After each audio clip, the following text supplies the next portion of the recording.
जय हिंद, जय भारत। मैं Sandeep Deswal, automobile vocational trainer. आज हम ऑटोमोबाइल में यूनिट 1 सेशन 10 रियर एक्सल के बारे में पढ़ेंगे। रियर एक्सल को वाहन के पिछले हिस्से में लगाया जाता है, जिसके द्वारा ट्रांसमिशन सिस्टम से आने वाली पावर को पहियों तक भेजा जाता है। आइए अब हम जानते हैं रियर एक्सल के बारे में और ज़्यादा।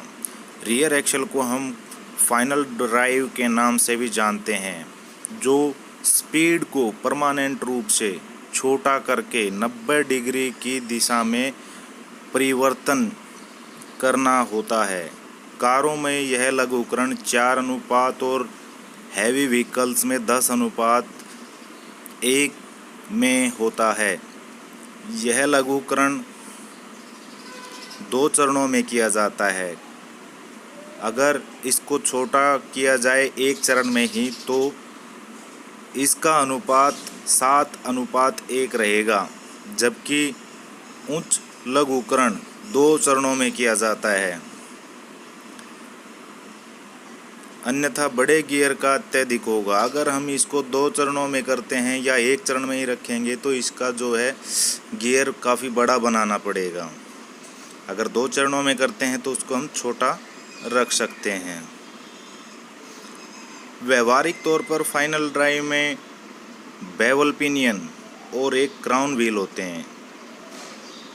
बेवल पिनियन एक शाफ्ट पर मड़ा रहता है कि स्टूडेंट्स जो बेवल पिनियन है वो एक शाफ्ट के ऊपर बनाया और लगाया जाता है और आम तौर पर सर्व प्रयोजन जोड़ के माध्यम से प्रोपेलर शाफ्ट से जुड़ा रहता है। सर्व प्रयोजन जोड़ का मतलब है स्टूडेंट्स यूनिवर्सल जॉइंट, और यूनिवर्सल जॉइंट के सहायता से पिनियन को प्रोपेलर शाफ्ट के साथ जोड़ा जाता है। रियर एक्सल में गियर 3 प्रकार के प्रयोग किए जाते हैं। सबसे पहला गियर है स्ट्रेट बेवल गियर, दूसरा स्पाइरल बेवल गियर, तीसरा हाइपोड गियर। अब सबसे पहले नंबर 1 को देखेंगे, स्ट्रेट बेवल गियर के बारे में अभी हम सीखेंगे।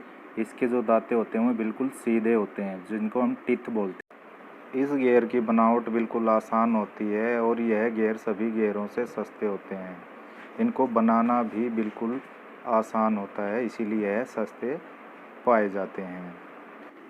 अब नेक्स्ट देखेंगे स्पाइरल बेवल गियर। अब इसके बारे में आप नॉलेज लेंगे। इस स्पाइरल गियर में दांते थोड़े से तिरछे या आड़े होते हैं। यह आड़े दंत आपस में अच्छी प्रकार संपर्क में रहते हैं, जिससे यह चलते समय कम आवाज़ करते हैं और यह स्ट्रेट बेवल गियर की तुलना में काफ़ी मजबूत रहते हैं। इसके बाद आता है नंबर 3 हाइपोड गियर। हाइपोड गियर आजकल के सभी वाहनों में हाइपोड गियर का प्रयोग किया जाता है अंतिम ड्राइव के रूप में।